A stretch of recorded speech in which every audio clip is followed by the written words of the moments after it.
Vincent Kompany's about to take over one of the biggest jobs in world football, and you're doing bad whistling. Let's get the thoughts then of our German football correspondent, European football correspondent, Kevin Hatchard. Hi, Kev. It took me a bit longer to get that Roger Whittaker joke than it should have done, but I got there in the end. We just thought, okay, it'd be a bit much on a poster, but you get the idea. Yeah. He'd often forget the words to some of the songs. Durham City? It's not Durham City, is it? Anyway. Grab the attention, though. Yeah, it would do. So, has this blindsided you a bit, Kevin? I mean, we've kind of all got used to it now, and we've all made sense of it. But, I mean, did you see this coming?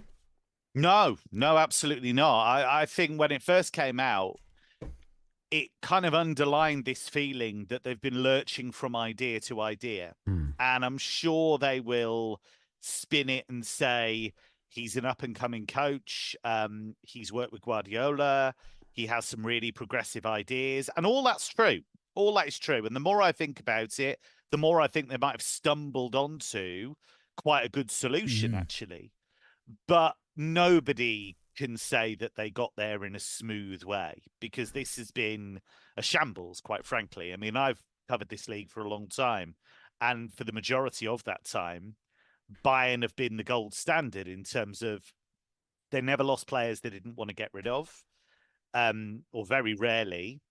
When they wanted a player, certainly in German football, they got them generally. You know, able to bring in Goetze from Dortmund, able to bring in Lewandowski. You know, they brought in guys from Leipzig as well. And so they always at least had a plan.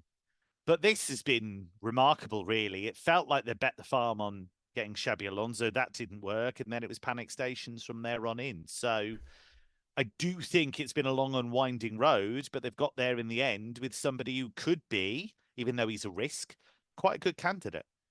We know the legends at the club, the Uli Hoeneß's, etc., have always got plenty to say about what's going on.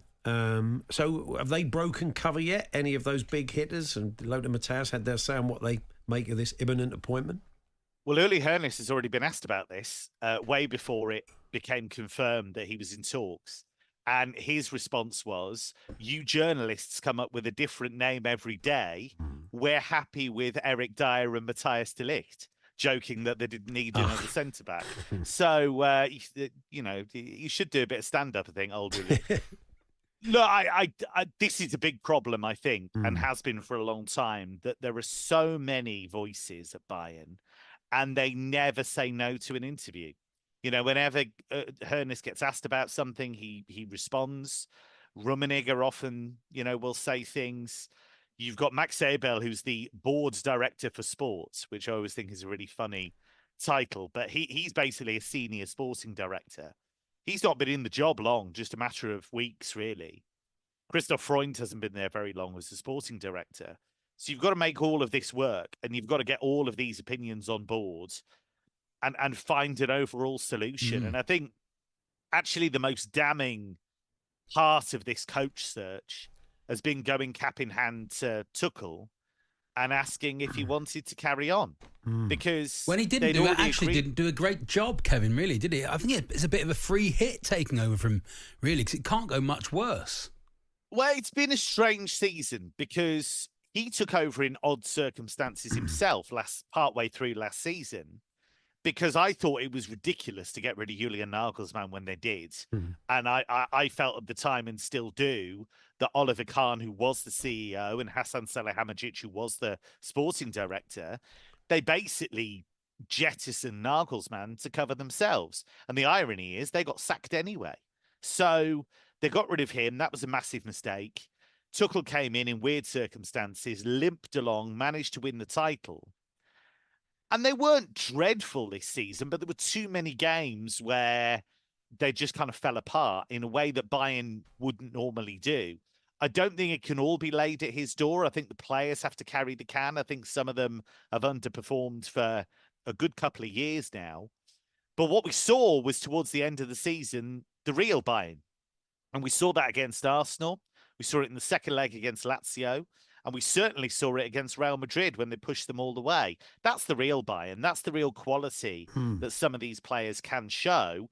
And I think that kind of started to persuade Bayern that maybe he could carry on, but he tried to use that to his advantage. We're led to believe he wanted an extension of his contract, didn't just want to be before they parted company. If he stays true to his footballing principles, which we've seen at Burnley, do you believe they have the kind of personnel now to pick up effectively, to play the Burnley way, but with better quality players? Absolutely. Yeah, I think that's what appeals to them. I think they want somebody who will play attractive football. They want somebody who wants to have possession. And they want somebody who, I think, they want somebody who's attached in some way to Guardiola. Because I don't think they've ever really got over Guardiola leaving. Because he left such an imprint when he was there on the club, on the players, on the league. I think we've seen different clubs adopt some of those similar ideas, obviously not in the same way in terms of being effective, but some of those ideas have lingered. And I think somebody who played for Guardiola, somebody who Guardiola's really talked up publicly, I think that is very attractive. Well, we shall see. It does seem to be imminent, this. It's a fair old way down the road. Is that your understanding, Kevin? Yeah, I think the personal stuff's done. I think it's now all that remains is to sort out the compensation fee. They've kind of done themselves in a little bit, Bayern, in the sense that it became public very, very quickly that they were prepared to pay a certain amount for Oliver Glasner to get him out of his deal at Palace. Burnley are no mugs. They'll be aware of that. And so I'm sure they'll have a figure in their minds. But I think Bayern know they need to get this done pretty swiftly and start building towards next season. So I anticipate it will get done. Burnley will have a number. Bayern will have a number. I imagine they'll meet in the middle. And finally, Kevin, what happened to Leverkusen last night? Yeah. You were probably shocked and stunned watching it all unfold, weren't you? Yeah, I was certainly surprised with how Atalanta were able to bully them. I thought the team selection was probably not correct, and I think Xabi Alonso will look at that and think maybe I should have gone with guys like Robert Andrich in midfield, Victor Boniface in attack, try and meet that physical challenge. But actually, Atalanta were just brilliant on the night. And I'm so pleased for Gianpiero Gasperini because he's done an amazing job over those 8 years. And it's a real boost for clubs who try and do things in a sustainable way. They've made money through the academy. They've flipped players. They've really done it in an organic, sensible way. And I think that's great. If any football club can do that, hopefully that's inspiration to some of the rest. And the Gasperini blue jeans. Oh, yeah. Your take on that? Controversial? Oh, I love that. I'm all for that. I mean, you've got to bear in mind, I've worked in German football for many years. So jeans, a suit jacket, a T-shirt, and ice white trainers, that's pretty much the uniform. Oh, right, you didn't quite have all of that. But I think a casual jumper and jeans, I'm all for that. Good stuff. Kevin, thanks very much. We'll catch up with you soon. Thanks, Kevin. Cheers, chaps. Kevin Hatchard there with his thoughts on Vincent Kompany. We'll bring you that. I don't think it's a risk for Bayern Munich. I think he'll have the respect of the players. He's a big personality himself, isn't he? He won the lot. He was a great player. He's won he won by a canter the championship. Perhaps didn't have the players for the Premier League. The documentary they did last year about their getting out the Championship, it came across fantastically well. It was a really good documentary series. It's just, look, I don't know. I'm sure he'll talk one day about why he maintained that way of playing. Maybe he felt whatever he did wasn't ultimately going to make the difference and keep them in the league. We were saying earlier, it's probably good for Kieran McKenna to see that. He stayed at the club, didn't he? Did the job, and his reputation wasn't damaged, and still managed to get a big job afterwards.